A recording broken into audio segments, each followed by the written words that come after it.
well. What's it meant for this offense to have him kind of rolling in the playoffs? Yeah, I mean he's been great for us. The more that we can get him the ball, seems like the better that we do. And again, he's such a he really is. He's so athletic. He's so big. He's so fast. He's tough for smaller guys, and he's quicker than some of the big guys that guard him. So, just trying to get everybody involved in this offense. And I think when we're spraying it around and getting everybody involved, I think we become very balanced. And I think that's a sign of a good team. Josh, I know that ball security is something you constantly focus on, right? But I asked Sean this. After a game like Sundays or whatever, where it becomes more of an issue, he says he trusts you, the players in general, to kind of deal with that he doesn't feel he necessarily has to address it. What's your process, and how do you kind of focus on coming off a game like that, deal with protecting the football and that priority? Yeah, I mean, I think it's short memory and just trying to move on, be the best quarterback that I can be for the Bills. Obviously wanting to make good decisions, and I think out of the whole game, I think I made one bad decision. It was the deep ball to John, and obviously we want to end the ball, or end every possession with the ball in our hands, whether it's a touchdown, punting it away or kicking a field goal, and that's our mindset that'll never change. And there is a thin line between being aggressive and being a little bit reckless. So again, just getting back on the right side of that line and being smart, but not being conservative.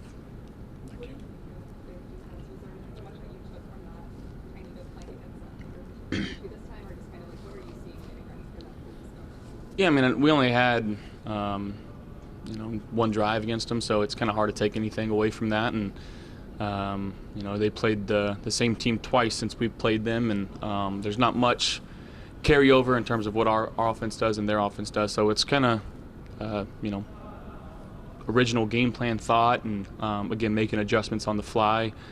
They've played certain teams certain ways, and again, they can come out and play us completely different than what the first drive said that they were going to play us. So again, it's just being smart, decision wise, trying to find the open guy, getting the run game involved, and like I said, just trying to be a balanced offense against this team. They're high motor.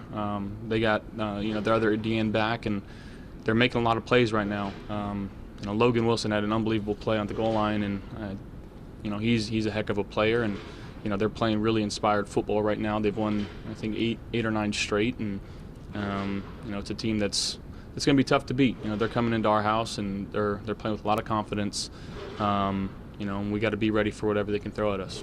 Josh, you talk about the fine line between being reckless and being aggressive. How do you kind of process that and balance that? Because I would imagine that you can't overthink stuff. Is it more just trusting your instincts, or what kind of is it? Yeah, I think it's very instinctual. I think it's also very dictated on the flow of the game. Sometimes down in distance. But again, just understanding what type of game it is, and last week maybe getting too aggressive, and just understanding with the lead, just forcing longer drives instead of helping their team get back in it, and that's what I really did. And again, I credit our defense for stepping up, and guys making some plays on the offensive side of the ball. But again, we're not going to get caught up in a couple bad plays that we had last week, and we're going to focus on the good, and we're going to learn from it. And like I said, our attention is all on Cincinnati come Sunday at 3 o'clock. No, I mean, it feels good. It's fine. Doesn't affect much. When you talk about maybe getting too aggressive, is there someone that reached you in that moment, or do you talk to yourself internally, or how does that work? Yeah, I think it's internal. You can have the offensive coordinator say something in the headset, but at the end of the day, it's the man in the arena. It's the guy in the helmet that's got to make the decision. And again, I don't want to put our team in bad situations, and I just want to help this team win football games, and that's what I'm paid to do, is score touchdowns for this offense and help us win games. Playoff Gabe Davis seems to be a real thing. What do you see in the postseason with him that this kind of changes a little bit? I know everybody wants to make it a deal. He's the same guy. He really is. And I know this year hasn't been the best year that he could have had, but I mean, you still look at the stats and the numbers that he's put up this year. It was a very, very solid year, and I freaking love the guy to death. He's one of the the most liked guys in the locker room. He works extremely hard. You look at his, again, just his work ethic, not just in season, but off season. You know how much work he puts into it. He really cares about this game. He cares about his teammates.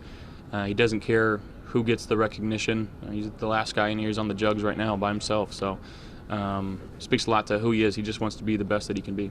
Does anything change during playoff week? I know everybody's always like, hey, you gotta kind of keep the same momentum, the same rhythm, or whatever. But is there a method to changing, approaching it a different way? I can't say that it does. Again, we wanna keep the same vibe, same mindset that we've had. And I think the one thing that changes around here is just instead of being playoff caliber, we got to be championship caliber. And I think Coach McDermott does a good job of messaging that to the guys, where everything you do, hopefully it would be towards winning a world championship. Everything on and off the field, in the treatment room, in the training room. Just making sure that we're physically and mentally ready to go as possible, because again, it's win or go home. Along those lines. How much do you think that, I'm not saying you reflect that, but the experiences that this team has had, the experiences that you've had in the AFC Championship game, in the division final, in what's gone on this year, how much do you think that has better prepared you and this team for this test this weekend? Yeah, I mean, I think it gives you a more sturdy foundation. You know, the more struggle, the more adversity that you can see over a course of a year, it just makes you that much stronger. Again, we've been in some really weird situations this year that not a lot of teams maybe have ever gone through. So again, just being able to have that under our belt, understand those emotions and those situations, and just try to use it to our benefit. And again, I think the guys that we have in this locker room, the veteran leadership that we have, you know, even having Von Miller in the locker room, just being able to talk with guys, like that's so huge for what it does to our psyche and our mental approach to the game. So, yeah, I think that can definitely benefit you if you use it the right way. Josh, I Sorry. no problem. Go back to the Browns game. You guys had 5 straight games. I think it was those 5 games.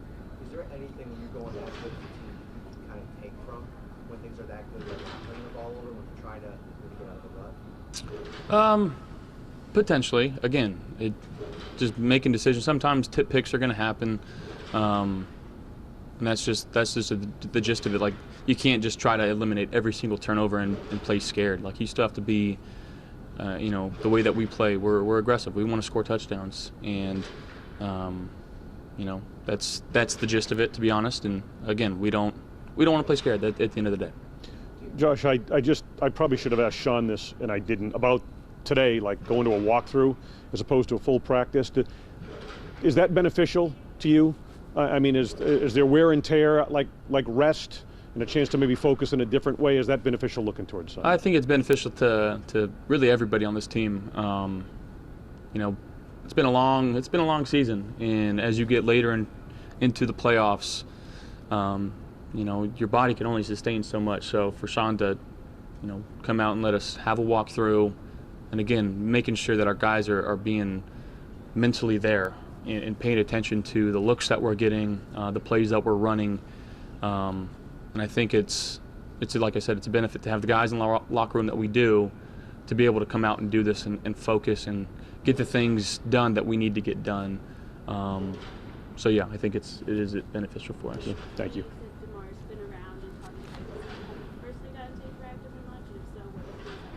Yeah, just a few hugs here and there. Everybody's chomping at the bit to talk to him, and don't want to overload him with too much right now. But it's been good to see him, with a smile on his face, and guys love having him back in the building.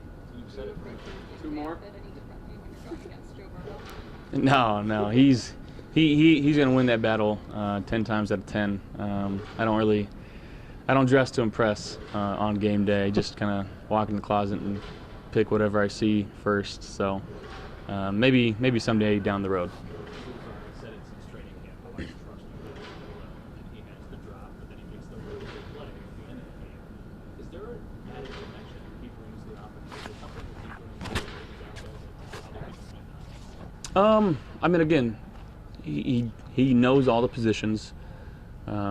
I think he's faster than what people give him credit for. He's a bigger body. I think he's fairly shifty too, and again, he's just kind of a mixture of what you'd want in the slot. So again, the more that we can get him involved and get going, and obviously he's still young, but the more that he can learn from each and every situation that he's out there and learn from the guys in front of him, I think it's going to benefit him down the road. Thank you guys. Thanks, everyone.